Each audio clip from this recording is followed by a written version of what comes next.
Ow. What's up, everyone? Punchy back with Higurashi When They Cry, Chapter 3, Higurashi. Had a little bit of a break from the last recording to get onto this one, because last video didn't really give me any details, it just added on to the problems. So last time, well, the time before last, Punchy told Coach about that he killed him, and he eventually got Coach to believe him, or so he thought, until Coach was like, hey, let's chill for a second, I'm gonna go get some tea. And then Coach leaves to get some tea. Punchy's like, I gotta go to the bathroom. Goes outside and discovers, while hiding behind a wall, that Coach actually doesn't believe him, thinks he's crazy, and wants to drug him to put him to sleep, so that, I'm assuming, so that they can call the cops, because he said that he's dangerous. So Punchy escapes. He's biking home. So I rode swiftly and returned to my home. It had begun to rain during my journey back, and just like yesterday, I was now soaked. But I didn't care about something so trivial right now. The pain I felt in my heart that Coach, the one person I trusted, was acting so cruelly, was far worse. Did I have no allies in Higurashi anymore? Why is it always raining in this chapter? With that naive thought, that I at least wanted my parents to side with me, I stepped up to the front door. Wait, Punchy, it'll be dark soon. There's something you want to check, right? Yes, I wanted to dig up the man's corpse and get a look at his back. If there was a tiger tattoo there, I would know beyond a doubt he was Satoko's uncle. That long night wouldn't end till I was certain. If this insane world was all reparation, all a divine punishment, then I need to make certain whether I had been successful enough to even deserve to pay that price. I went to the storage room again and got the shovel. It had been washed in the rain, but the paint was peeling, making it look unsightly. I never, ever wanted to touch this thing again. But the sensation of it in my hands was totally different from the night before. There was a ruthless coldness about it. Yeah, it would be dark soon, so I'd need the lantern too. There would be a little bit of light from the streetlights, but it would get extremely dark. I thought I put the lantern here, but I suddenly noticed it wasn't anywhere to be found. Then it hit me like a bolt of lightning. Of course, on that night, I hadn't brought the lantern back with me. I'd left it at the place I'd buried the body. If I didn't go get it soon, it would get very dark. And then not only would I be unable to find the spot I'd buried the corpse, but I wouldn't be able to find the lantern itself. If that happened, it was all over. I need to hurry. In order to fit the shovel in the basket on the front of my bike, I needed to twist it and disassemble it. But it looked like there was dirt in the joints, and no matter how hard I pushed, it didn't want to come apart. After strenuous effort, I realized I couldn't get it apart, so I decided to hold it in one hand and ride with my bike with the other. With the downpour soaking me through, and a shovel in one hand, and riding one-handed, it was as if I'd returned to that night. No, return was the wrong word. It was more like that night had never ended. The pain of the raindrops striking me were no different from then. The thing that was so different was Higurashi. The world and nothing else. The rain clouds were already making it dark, and now was about the time for the sun to set. I could tell it would only get rapidly darker. The straight road leading to town, in the middle of it. That should be where I buried it. Yes, it was near that street light. On that night too, the water from the downpour was splashing down with the street lights overhang like a waterfall. The pouring rain was exactly the same as it had been that night, and thus it brought my memories into focus. I left my bike into the brush and stepped in the forest, the ground already soaked with mud. Where had I buried him? Think. The darkness, the shadows, the water, the mud. Everything was the same. Think. And then I spotted the lantern by a fallen, moss-covered tree. That's right, I left it there. I left the lantern right here. Then I would have buried him. Over here. With the sensation of standing in the sludge, my feet remembered the spot better than my eyes did. I plunged into my shovel into the ground. It's hard. It wasn't here. I just dug it up, so it should have been softer. I stick my shovel down in a few spots to test what they feel like. One of them clearly felt deeper. I recalled where the lantern was, where the trees and things were in relation to each other, and knew it had to be here. Under here slept that man's corpse. There would definitely be the tattoo of a tiger on his back. But if it wasn't there, then I just made a horrible mistake and killed someone completely unrelated instead. I would be more dazed at the fact that Satoko's uncle wasn't dead. Then I would regret having gotten someone else mixed up in this. If this insane world was punishment for the sin of committing murder, I wouldn't be able to accept it until I'd killed Satoko's uncle for good. That's, you know what? Because we heard the police hear about Tomitake. We heard Oishi because he was going there because they thought it would. He's like, I was sure it would be Satoko's uncle. I forgot his first name. But then they realized that he hadn't come back. But they did see him leave, so that might be more along the lines of what Punchy thought, or it did. And then, without any fear, I'd attacked him again. And that time, I would kill him for sure. But what if the tattoo was there? That would mean I killed Satoko's uncle. But that would be terribly strange. If I'd killed him for sure, then who was the uncle at Satoko's house this very moment? Impossible. I didn't even know anymore what I was using the word impossible to refer to. I've used the word quite a few times today.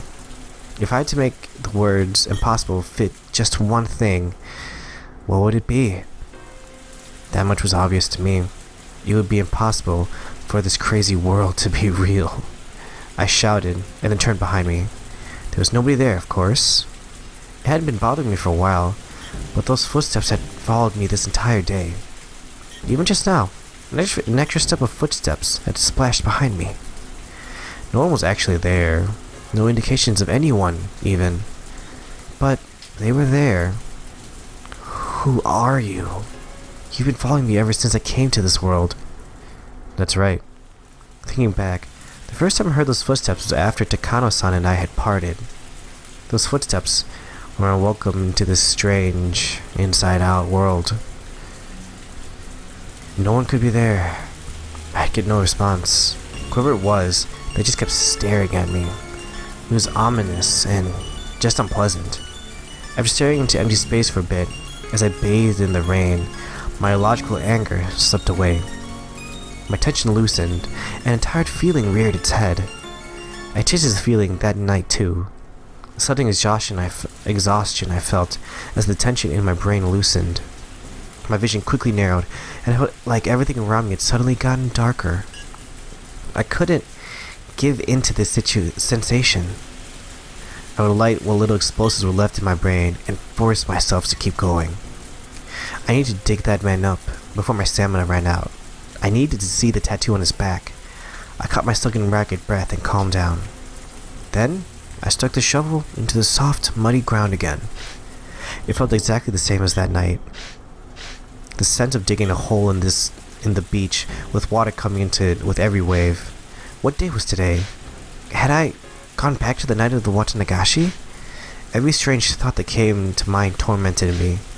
Given my exhaustion, I didn't think I could manage to hold those thoughts back. Once the hole was deep, all illusion finally faded, blanketing my vision in jet black. It was probably that moment the sun had fully set, too. That night, I had feared the worst and got without as much light. My senses were so strained that I could see even in the darkness. But now, I didn't have that kind of strength left. I drained everything I had last night, and now the darkness would be lethal. I decided to turn on the lantern. Putting it on the first setting would make it give off a faint light. Even with how little there was, it was enough, and people wouldn't be able to see it from far away in this rain. I grabbed the chilled lantern, turned the dial with a click, set it to the weakest light setting, and turned it on. An uncanny world of silhouettes appeared before me. A complex and strange shadowy world, created by the intricate entanglements of trees and branches. I had only turned on the light, and it was like that was all it took to make the world into something else. I let out a quick, tired breath, and wiped liquid, neither rain nor sweat, from my brow, and raised the shovel into the air and slammed it into the mud. At that moment, the silhouettes surrounding me ominously all moved at once. Inside of my head, something packed in there, something coarse, but not hot or cold, was suddenly rushing about. The silhouettes were all around me, looking down at me, and one of them, a silhouette bigger than others, stepped forward. Oh shit. Good evening. The moon sure is beautiful tonight. The corpses in my brain shot through my whole spine and left me at my waist. The strength of my body all left me through my hips, and I crouched down with a splash into the sea of mud I dug myself. Oh, Oishi. Is that really how you dress your elders? You'll have a rough time of it once you become an adult. It wasn't only Oishi, but 5 or 6 of them in a row, men wearing raincoats. I had no inkling that this many people had gotten so close. It was like, once I turned on the lantern, they just appeared there, sliding out of the shadows. Jesus, man. Please don't mind us. Just think of us as trees in the forest, perhaps. Don't mind them? Yes. Pay no attention to us. Please continue digging your hole. It's very late, and raining very hard, and you're working pretty fervently. We won't get in your way. Please, dig to your heart's content. No, thank you, I said. When I tried to get up and turn around, 2 men blocked that road.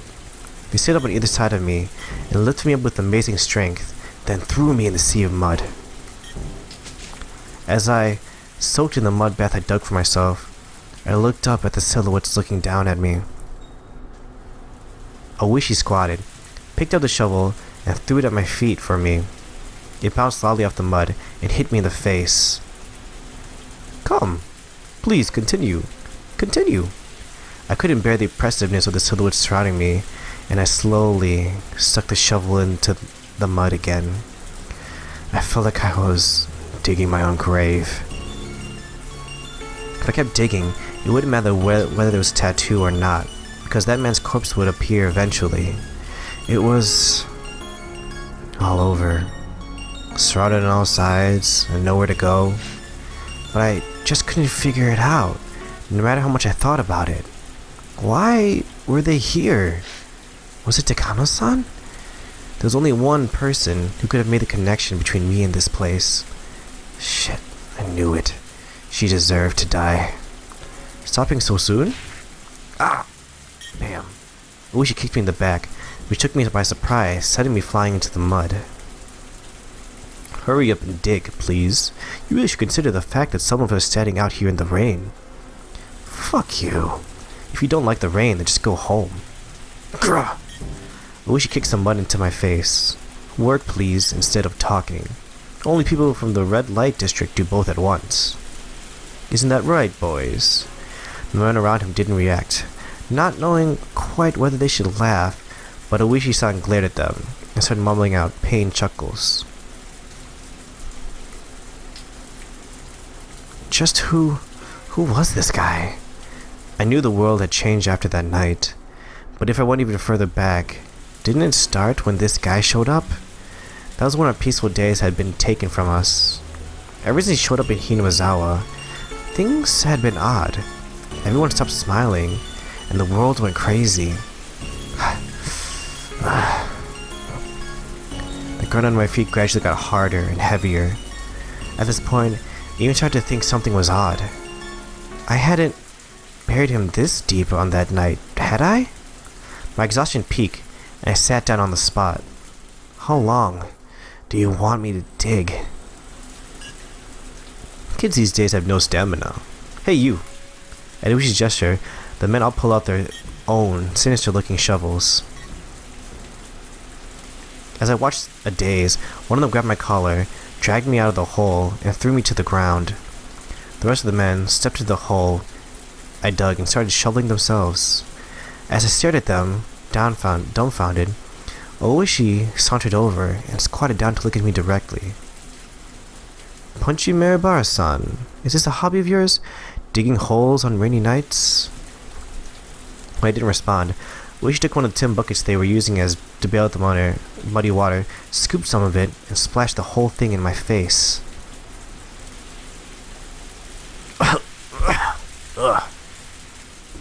The rain's heavy today, too. No matter how wet I get, I still don't understand the appeal. Oishi smiled to himself, and scooped up another bucket full of muddy water. I'll ask you again. Is digging holes on rainy nights your hobby? Who the hell would have a hobby like that? Splash. Oishi hit me with another bucket full of muddy water. The pebbles in it stung. Will there be something in that hole?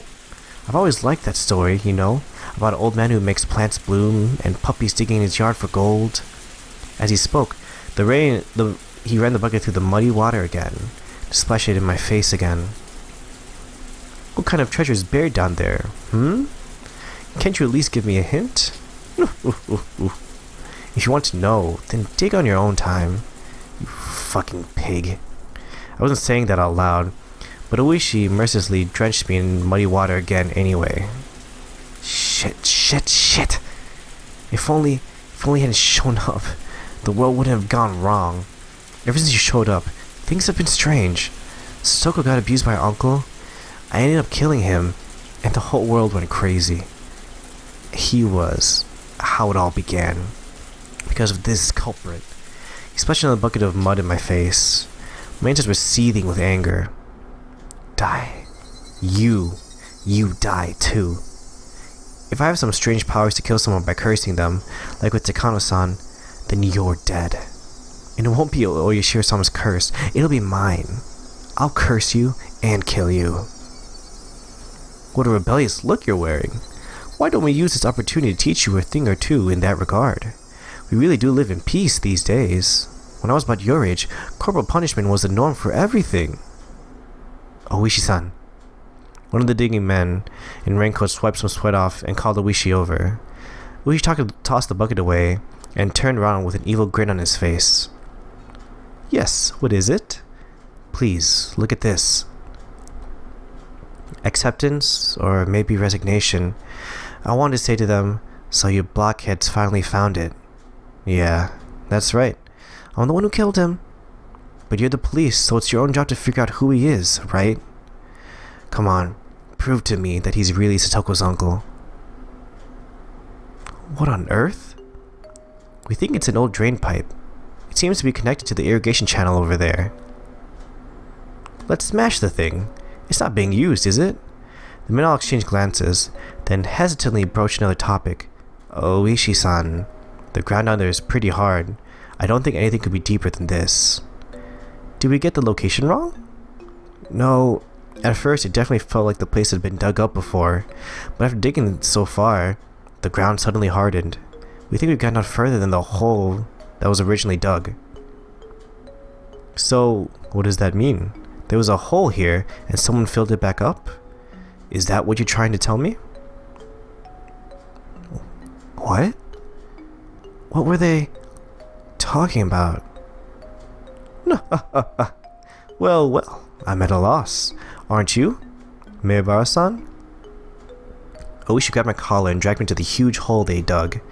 The mud inside was like an ocean. I couldn't see any drain pipe down there.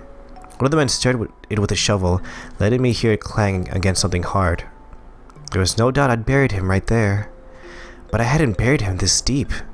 I didn't dig deep enough to unearth an entire drain pipe. So, then, this man, his corpse, where was it? Proof I'd been successful that night was gone. Gone. Then what on earth was I? Was I actually crazy after all, and just possessed by the delusion that I'd killed someone? That couldn't be. It was the unmistakable truth. It couldn't have been a hallucination. But now, the most important evidence that it hadn't been an illusion was gone. I killed him. I buried him. I had absolute, unwavering confidence in that fact. Then, did I fail to kill him? After I left here, had he started breathing again, crawled out, and gone back to Satoko's house? Was that it? I could come here to see whether he had a tattoo or not, and yet the truth I unearthed was far more than that. Yesterday, what was I? I killed him. I buried him. There was no doubt. But for some reason he lived and crawled back out. And that was impossible, too. I'm so tired of hearing the word impossible over and over. I get it. Dead people don't like to play by the rules here in Hinamazawa. Then, I'll kill you as many times as I need to. I'll keep killing you until you never show your face to Satoko again. Oishi and the others were muttering to each other. Eventually the conversation ended, and Oishi came towards me. What did he want to say? What did he want to do? I stiffened, tensing up, and then Oishi just ignored me like I wasn't even there, and passed right by me. The other men too, they ignored me and shuffled away. Eventually, there was no longer a sign that anyone was around, and I returned to my quiet world of silhouettes. The only one left there was me. Only the sound of pouring rain filled up the silence. Yeah, fuck you, Oishi. Jesus. I don't say that lightly either. But what? The bat's gone. Like... Are we crazy with Punchy? Alright, well, let's get to these tips. Let's see what's going on here. Give us a little more insight. Inquiry request and record of malice. Okinomiya Police Station, Command Center transmission recording. June 20th, 8:08 p.m. This is the Okinomiya Security Police. We read you loud and clear. Hello. We'd like you to look up a license plate for us. A license plate. Alright. Please give us just a moment to look it up. Thank you. Number match. License plate. Owner? Someone. Address? Somewhere in Hinamazawa Village, Shishibon. Vehicle make and model? Something. Theft reports? None. Special mentions? Nothing of note. Okinomiya Security Police Station. Police to Oishi. We found the license plate from earlier. Oishi, do you read? Oishi, please respond. Am I getting a bad signal? Anyone in Oishi's car, please Nothing, eh? Oishi-san, wanted a license plate check? Whose car was it?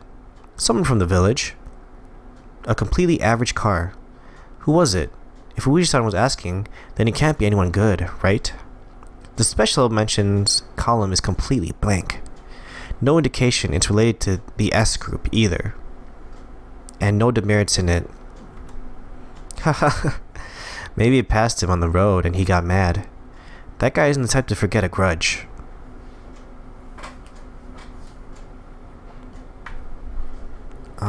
Interesting. I don't know. Maybe they found Takano's car? That's what I'm thinking. I can't think of any other car that would be anything like that. He said it smelled. He said the food smelled. He said it smelled because I smelled. He said I smelled because I don't take baths. He said take bath 3 times a day because I was a smelly person. He said I'd stay in the bath for a long time every time. He must be possessed by something too. This is the same thing the man who died said. Why does he know what the man said before? That much is obvious. The same thing that possessed that man is now possessing him. Can a sudden earthquake make a big hole in front of the house? If it did, he would definitely go and look into it. And then I just have to push him in. I won't give in until I get the chance. I won't give in. I won't cry. I won't give in. I won't cry. Someone is apologizing again.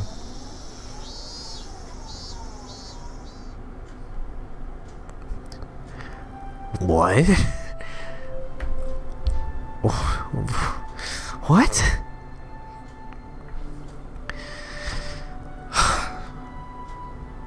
Like, literally, is everything just gonna like wrap up on its like all at once? Cause